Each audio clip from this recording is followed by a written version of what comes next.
Bismillahirrahmanirrahim. Assalamualaikum warahmatullahi wabarakatuh. Salam sejahtera. Selamat bertemu semula. Hari ini kita akan melanjutkan subtopik iaitu 2.3 gerakan jatuh bebas. Jadi kita mulakan dengan gerakan jatuh bebas ini dengan memahami dan mengetahui apakah definisi gerakan jatuh bebas. Okay, seperti yang kita nampak di dalam slide yang ditunjukkan, gerakan jatuh bebas ialah gerakan yang melibatkan objek yang jatuh secara bebas yang tidak mengalami tindakan daya luar yang lain selain daripada tarikan graviti semata-mata. Okay. Kalau dalam ayat yang mudah begitulah. Jadi di dalam definisi dalam ayat yang penuh iaitu suatu objek mengalami gerakan jatuh bebas jika pergerakan objek itu dipengaruhi oleh daya graviti sahaja. Contohnya di dalam gambar aja, gambar foto 2.2, buah kelapa ini jatuh. Jadi kalau kita faham jatuh mestilah daripada atas ke bawah. Itu namanya jatuh. Oke, jadi pergerakannya daripada atas ke bawah. Baik, kita teruskan dengan contoh yang melibatkan fenomena ataupun kejadian sehari-hari yang melibatkan gerakan jatuh bebas. Oke, dalam gambar rajah 2.37 ini kita boleh nampak ada dua objek iaitu bulu pelepah dan bola logam yang dilepaskan pada ketinggian yang sama. Okey, pada ketinggian yang sama. Okey. Jadi kita boleh lihat objek ini yang berat objek yang berat akan jatuh ataupun akan sampai ke permukaan bumi terlebih dahulu berbanding dengan bulu pelepah. Sebab ini berlaku, perbezaan ini berlaku disebabkan oleh rintangan udara. Seandainya aktiviti ataupun eksperimen ini dijalankan di dalam vakum. Okey, di dalam vakum kita akan dapati bahawa kedua-duanya akan sampai pada permukaan bumi serentak. Okey, objek yang sama, ketinggian yang sama. Cuma di sini pemboleh ubahnya adalah kita buang ataupun kita alihkan rintangan udara dan kita jalankan aktiviti ini di dalam ruang vakum. Jadi kita boleh simpulkan bahawa sebenarnya kedua-dua objek ini akan mengalami daya tarikan yang sama, yaitu daya tarikan graviti. Dan pada masa yang sama, objek ini juga dikatakan memecut dengan pecutan graviti. Okey. Jadi nilai purata bagi pecutan graviti bumi ialah 9.81 ms-2. Ini adalah nilai purata. Okey. Maksudnya kalau nilai purata, kalau secara logiknya kalau ada nilai purata maksudnya ada beberapa nilai. Okey, beberapa nilai yang lain yang berbeza kemungkinannya. Okey, yang akan dibahagi dengan jumlah data tersebut baru kita dapat dia punya purata. Baik, halaju objek yang jatuh bebas akan bertambah sebanyak 9.81 ms-1 pada setiap saat medan graviti seragam berhampiran dengan permukaan bumi. Jadi dalam kes ini objek itu dikatakan jatuh bebas sebab kedua-dua objek ataupun objek yang jatuh itu hanya mengalami tarikan graviti dan memecut dengan pecutan graviti dan halajunya bertambah sebanyak 9.81 ms-1 setiap saat. Okey, sepanjang ataupun semasa objek itu jatuh. Okey, menentukan nilai pecutan graviti. Ada beberapa kaedah tapi seperti yang ditunjukkan di dalam buku teks ini, eksperimen 2.1, tujuan menentukan nilai pecutan graviti bumi. Okey, ini menggunakan photogate dan satu lagi menggunakan kaedah pita detik. Yang ini, okey, tunjukkan dalam eksperimen ini gunakan photogate, jadi kaedah alternatif ini menggunakan pita detik. Okey. Jadi kita tidak mau bincang berkenaan dengan eksperimen. Ya, hari ini kita nak tahu dia punya teori terlebih dahulu untuk menjelaskan apakah yang dimaksudkan dengan jatuh bebas. Okey. Seperti perenggan pada muka surat yang sebelum ini menyatakan 9 nilai pecutan graviti adalah 9.81 ms negatif 2. Itu adalah nilai purata. Jadi sebenarnya pada kedudukan tertentu pada bumi, di permukaan bumi akan menghasilkan nilai pecutan graviti yang berbeza-beza. Seperti yang ditunjukkan pada gambar rajah 2/0 ini. Okey. Jadi daripada gambar rajah ini kita boleh nampak dengan jelas bahawa nilai pecutan graviti berbeza pada kedudukan tertentu di permukaan bumi. Jadi di kutub utara, akan menghasilkan nilai pecutan 9.83, manakala di khatulistiwa bacaannya adalah 9.78. Kalau kita bandingkan nilai G di kutub utara dan nilai G di khatulistiwa, kita dapati bahawa nilai G ini dipengaruhi oleh jarak objek dari pusat bumi. Jadi semakin jauh jarak objek, jadi semakin kecillah nilai G yang kita dapat. Jadi contohnya di sini kutub utara, objek berada di kutub utara ini dengan pusat bumi, objek yang berada di permukaan dengan pusat bumi, jaraknya adalah 6.350. Kita ambil jari saja. Di manakala di khatulistiwa adalah 6.372. Berbeza sebanyak 22 km. Jadi 22 km itu akan memberikan bacaan ataupun perbezaan nilai G. Pada kedudukan objek pada permukaan bumi pada kedudukan geografi yang berbeza. Ataupun pada kedudukan jarak daripada pusat bumi itu.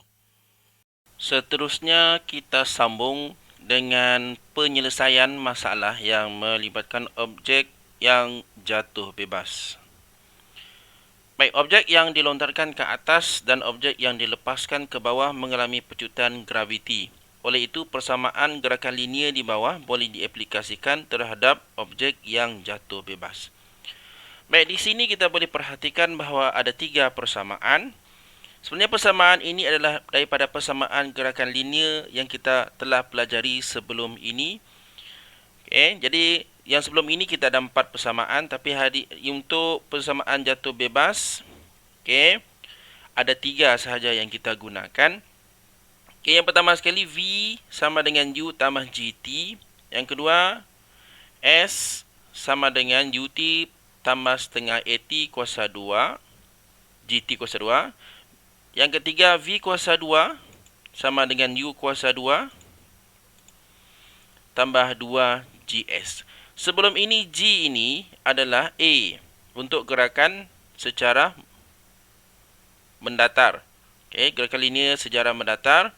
Tapi untuk gerakan secara menegak ataupun kalau kita ambil sata Cartesian, ini adalah pada paksi Y, sama ada ke atas ataupun ke bawah. Maksudnya dia ada gerakan pada paksi Y sahaja. Jadi nilai G pada setiap persamaan yang kita pelajari sebelum ini, nilai A yang sebelum ini kita pelajari telah digantikan dengan nilai G. Dalam persamaan penyelesaian masalah, kita membuat andaian bahawa pergerakan ke atas sebagai pergerakan positif. Jelas di sini bahawa pergerakan ke atas adalah positif. Manakala pergerakan ke atas adalah negatif. Baik. Cuma yang berkaitan dengan tata tanda positif dan negatif ini hanya melibatkan kuantiti vektor. Baik, kita tengok satu persatu. Kuantiti vektor dalam ketiga-tiga persamaan ini kita boleh kenal pasti, iaitu pertama sekali V. V adalah laju akhir. U adalah laju awal. Dan G adalah pecutan graviti.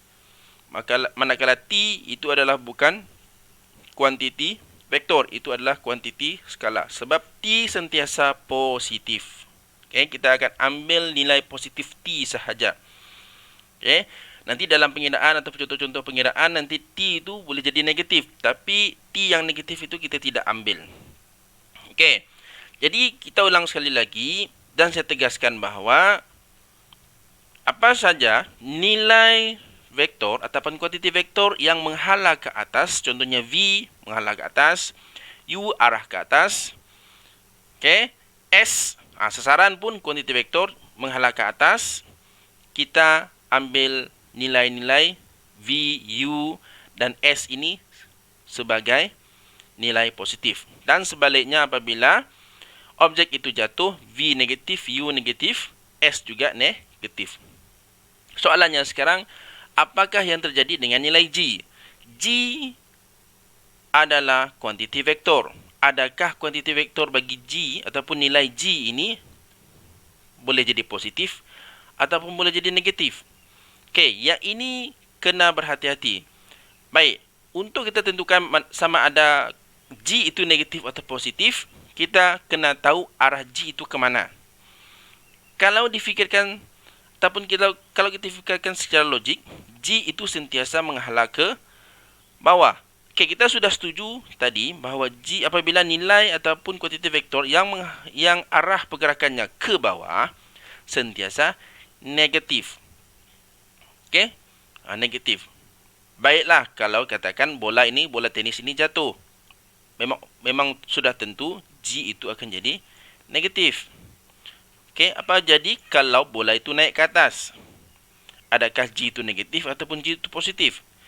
G tidak kisahlah dia naik ke atas atau ke bawah, sentiasa negatif. Sebab G itu kita tahu itu adalah pecutan graviti. Tidak ada pecutan graviti ke atas.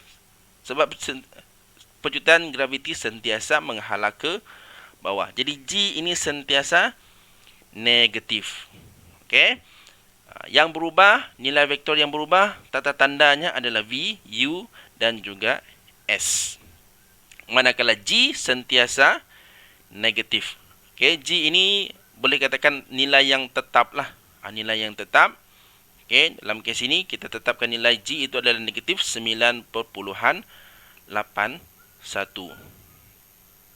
Baik, kita teruskan dengan melihat contoh penyelesaian yang melibatkan pergerakan jatuh bebas. Okey, cuma di sini perkataan jatuh bebas ini jangan disalah arti pula. Okey, jatuh ini tidak semestinya pergerakan itu ke bawah. Okey, boleh diartikan pergerakan ke atas pun dikira sebagai satu yang kita ambil kira sebagai jatuh bebas juga. Okey, baik. Kita tengok contoh yang nombor 1. Amirah melontarkan sebiji bola ke atas secara menegak dengan laju awal 10 meter per saat. Hitungkan A, masa untuk bola itu mencapai tinggi maksimum. B, tinggi maksimum yang boleh dicapai oleh bola itu. Di sini disertakan langkah-langkah penyelesaiannya. Langkah yang pertama, kita baca soalan, kita terus dapat maklumat apakah maklumat yang ada diberikan di dalam soalan. Yang kedua, kenal pasti dan tulis rumus yang digunakan. Yang ketiga, buat gantian numerikal ke dalam rumus dan lakukan perhitungan. Itu tidak masalah sangatlah. Cuma untuk langkah yang pertama ini, kita kena tahu apakah maklumat-maklumat yang diberikan. Okey, untuk soalan yang di atas ini, soalan yang mula-mula kita baca, okey, dinyatakan bahawa bola bergerak ke atas. Maksudnya tanda positif. Ini kita kena tahu dulu ni, positif. Okey, ke atas. Jadi bola tu naik ke atas. Okey, naik ke atas. Dengan hal laju 10 meter per saat. Okey, kalau naik ke atas dengan laju 10 meter per saat, ini hal laju awal lah, U. Jadi U di sini digantikan sama dengan 10 meter per saat. Okey. Baik, tinggi maksimum. Yang ini kita kena tahu macam mana kita nak menterjemahkan apakah dimaksudkan dengan tinggi maksimum. Okey, apakah nilai ataupun kuantiti yang dimaksudkan dengan tinggi maksimum ini? Sama ada S kah, U kah, V kah, G kah, T kah? Okey. Tapi dalam kes ini, hal laju akhir pada ketinggian maksimum bermaksud V sama dengan kosong. Kenapa V ni sama dengan kosong? Baik, apabila bola mencapai tinggi maksimum, maksudnya itulah tinggi yang boleh dicapai pada satu-satu masa. Maksudnya selepas ketinggian maksimum itu, bola itu akan jatuh semula ke permukaan bumi. Sebab kes ini, bola tu kita lontar ke atas. Jadi bola itu naik ke atas sampai satu ketinggian, pada masa tertentu dia akan jatuh semula. Okey, jadi kalau kita lukis begini, okey, ini adalah tinggi maksimum, S dia. Okey, pada ketinggian ini apakah yang berlaku dengan objek berkenaan? Objek itu akan berhenti seketika di sini. Sebab di situlah kita akan mendapat nilai V, iaitu hal laju akhir. Hal laju awal tu di mula-mulalah masa kosong, ini di sini masa mula-mula untuk menaik ataupun untuk dia bergerak daripada 0, 10 hingga 0 balik. Okey, tapi di sini hal laju awal kita ambil sebagai 0 ms negatif 1. Okey, di sini. Okey, sebaik saja dilontarkan, okey, ada sudah dia punya U, hal laju awal. Okey, pecutan graviti, ini kita sudah setuju tadi. Pecutan graviti tidak dipengaruhi oleh gerakan objek. Sebab kita sudah tetapkan bahawa pecutan graviti itu sentiasa ke bawah. Sama ada bola itu kita lontar ke atas ataupun bola itu jatuh daripada bangunan tinggi kah, daripada tebing tinggi kah, okey, G akan sentiasa negatif. Okey, apabila kita masukkan nilai V, U, G itu, okey, kita akan dapat nilai T. Okey, nilai T, iaitu 1.02 saat. Baik, selesai untuk A. Kita beralih pula kepada B. Tinggi maksimum. Tinggi maksimum ini adalah S. Okey, kita tahu apabila pergerakan ke atas, maksudnya S itu jadi positif. Okey, jadi kita gunakan rumus yang ketiga. Okey, rumus yang ketiga, okay, untuk selesaikan B ini. Kita buat penggantian, okey, V itu tinggi maksimum tadi. Hal laju pada ketinggian maksimum iaitu 0. 10 ini adalah hal laju awal positif. 2 itu dalam rumus 2 negatif 98. 1 itu G. Okey. Okey, kena letak negatif. Lepas tu kita akan dapat nilai, apabila buat penggantian kita akan dapat nilai 5.10 meter. Okey, terus. Okey. Contoh 2. Chan melepaskan sebiji batu dari tebing setinggi 10 meter. Chan melepaskan batu dari satu tebing tinggi 10 meter. Tentukan A, masa untuk batu itu sampai ke tanah di bawah tebing. B, hal laju batu sebelum menyentuh tanah. Baik. Itu contoh 2 ini, bola itu berada di atas, contohnya ini tebing. Okey, ini bola. Okey, bola itu jatuh. Okey, kalau jatuh, kuantiti vektor haruslah negatif. Okey, negatif. Kecuali ini. G ini sentiasa negatif. Okay, walaupun diberikan G di sini 9.81 ms negatif 1, tetapi kita ambil kira arah gerakan dia.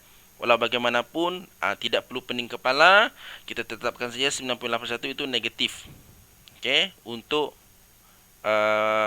untuk menyelesaikan masalah yang berkaitan dengan jatuh bebas. Okey. Baik, daripada soalan ini kita boleh dapatkan informasi macam langkah yang pertama seperti soalan nombor 1 tadi, senaraikan maklumat. Maklumat yang diberi di sini iaitu S sama dengan 10 meter. Okay, S 10 meter. Okay, S tu negatif sebab dia ketinggian itu berkurang.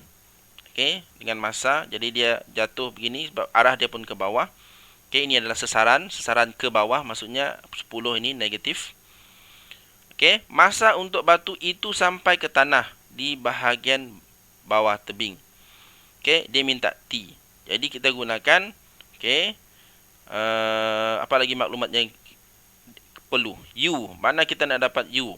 U kita boleh dapatkan daripada ini, soalan yang mula-mula tadi ni. Okay, soalan root question dia.